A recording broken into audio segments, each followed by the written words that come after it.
Karena pecahan jiwa yang ada di dalamnya itu menggelapkan pikiran mereka.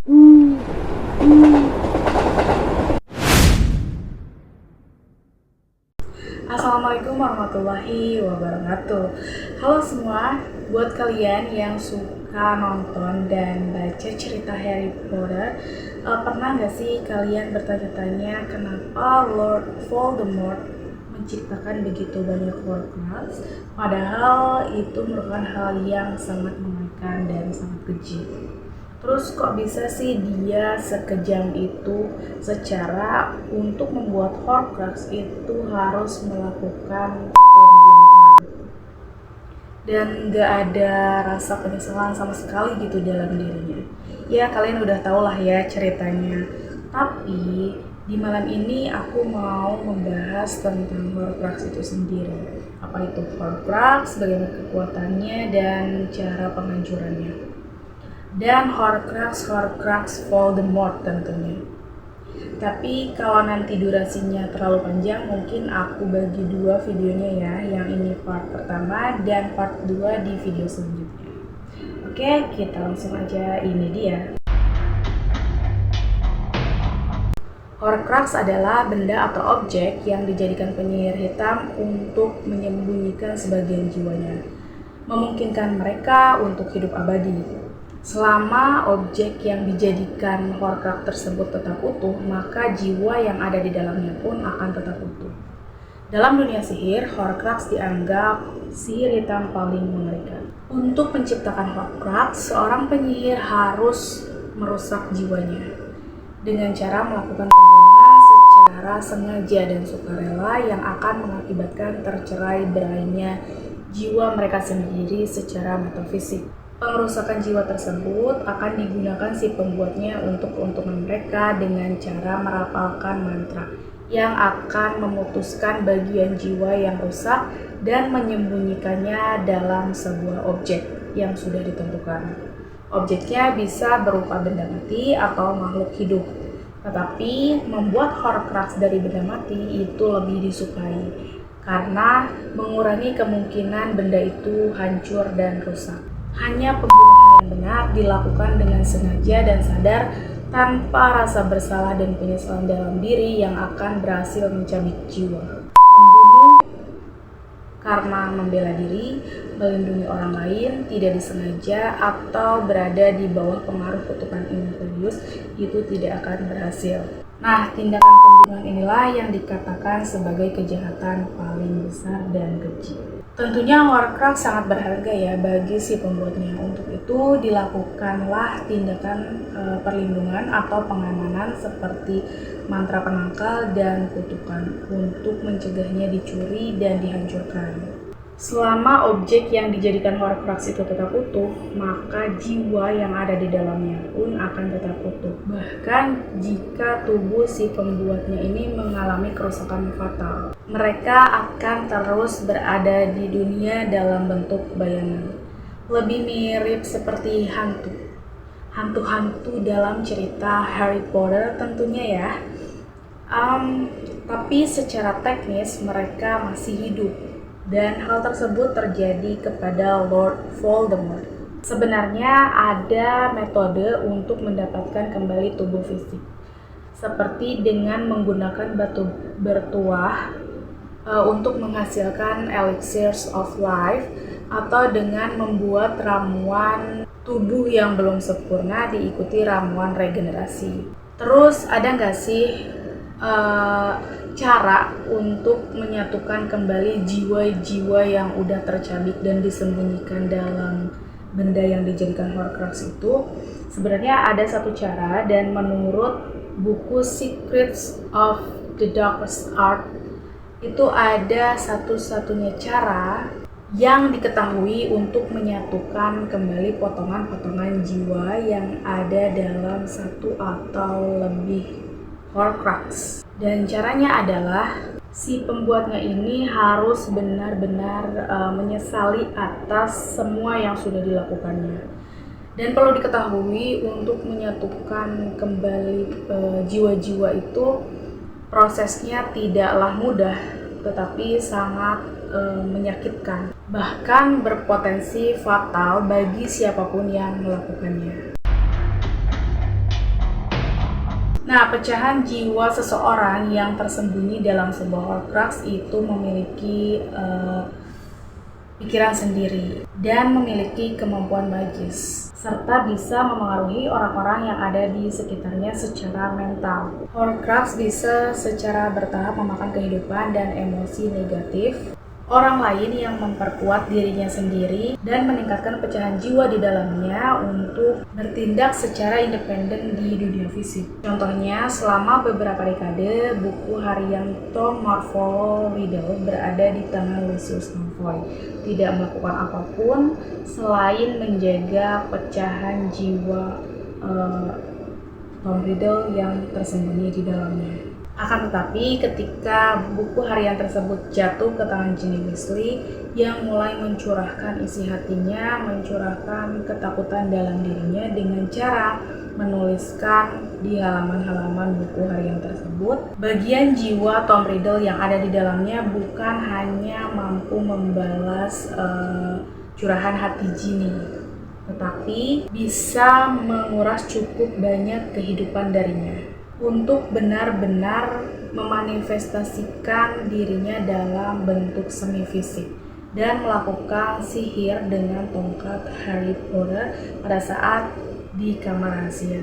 Bahkan Ginny ini mengalami trans selama tahun pertamanya di Hogwarts saat dia memiliki buku harian Tom Marvolo Riddle. Mirip seperti berada di bawah pengaruh kutukan Imperius, karena seseorang yang lebih rentan secara emosional dan melakukan kontak cukup lama dengan Horcrux, ada kemungkinan bagi jiwa di dalamnya untuk mengendalikan mereka. Mungkin jika ada waktu dan kesempatan lebih lama lagi, Horcrux akan menguras lebih banyak kebutuhan hidup dan jiwa korban untuk memanifestasikan dirinya ke dalam bentuk yang lebih fisik. Demikian pula Leontyne Salazar Slytherin yang berbulan-bulan berada di tangan Harry, Ron, dan Hermione. Leontyne tersebut memunculkan sisi buruk mereka dengan membuat ketiganya ini cepat marah, terlihat murung, dan gampang bertengkar. Dan sisi gelap mereka mulai muncul, terutama Ron yang memakai Leontyne tersebut lebih lama. Namun saat mereka jauh dari Horcrux, pengaruh dan efeknya perlahan akan pudar dan hilang. Mereka akan kembali ke diri mereka yang normal. Terus mereka juga nih ya nggak bisa membuat Patronus saat memakai Leontyne tersebut, karena pecahan jiwa yang ada di dalamnya itu menggelapkan pikiran mereka. Sementara untuk menghasilkan Patronus itu harus dengan cara memikirkan kenangan yang membahagiakan, yang paling membahagiakan. Leontyne tersebut tidak cukup mendapat kekuatan dari Harry, Ron, dan Hermione. Artinya, tidak cukup bagi Tom Riddle untuk sepenuhnya bermanifestasi, tapi masih bisa berbicara dan menghasilkan ilusi. Karena ketiganya ini secara aktif menolak pengaruh dari Leontyne tersebut, alih-alih menerimanya seperti yang dilakukan Ginny terhadap buku harian Tom Riddle. Akan tetapi sebaliknya nih ya, seseorang yang begitu tertarik pada ilmu hitam dan berwatak jahat justru akan diperkuat oleh pengaruh Horcrux tersebut, seperti Dolores Umbridge saat Leontyne Salazar Slytherin bergantung di lehernya. Oh ya, Horcrux juga memiliki garis pertahanan terakhir terhadap kehancuran. Pecahan jiwa yang ada di dalam Horcrux mampu merasakan ancaman yang akan datang dan dapat bertindak untuk membela diri. Misalnya, Leontyne Salazar Slytherin yang mengejek Ron dengan penglihatan tentang ketakutan terdalamnya. Tidak hanya mencegah menusuknya dengan pedang Gryffindor, tetapi pecahan jiwa yang ada di dalamnya juga memanipulasi Ron untuk membunuh Harry. Leontyne tersebut juga berusaha untuk mencekik Harry pada saat dia akan mengambil pedang dari dasar danau.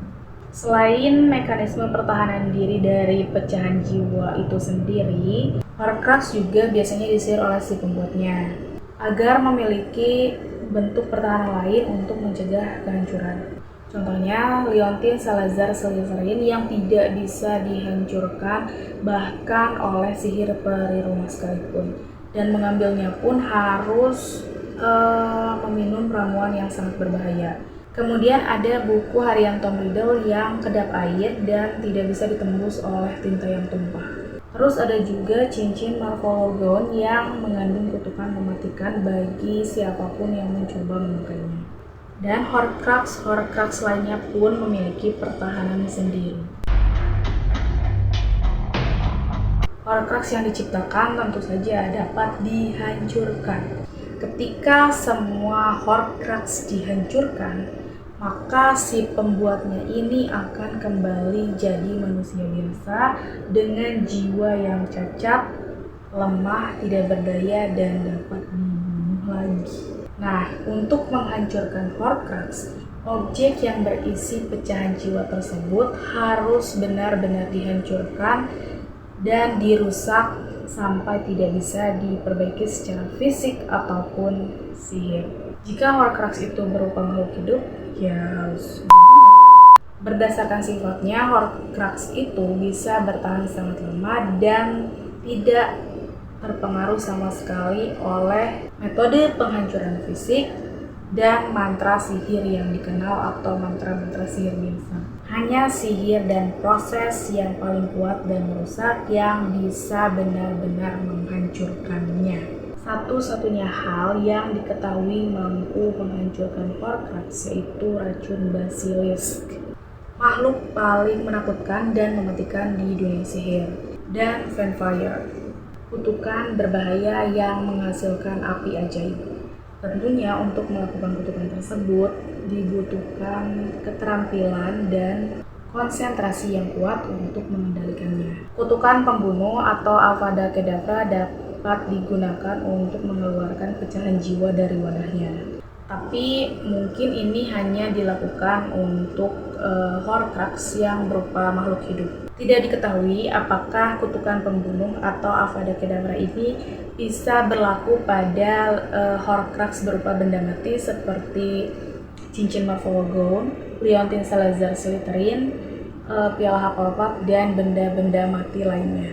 Namun, sentuhan cinta pengorbanan efektif untuk menghancurkan Horcrux semu atau Horcrux sementara seperti Profesor Quirrell yang waktu itu digunakan wadah untuk menyimpan bagian utama jiwa Voldemort.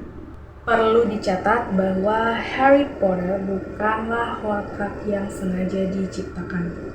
Pecahan jiwa Voldemort yang menempel pada Harry Potter tidak menjadikannya Horcrux yang sebenarnya, karena bagian-bagian yang diperlukan dari proses penciptaan Horcrux itu tidak dilakukan.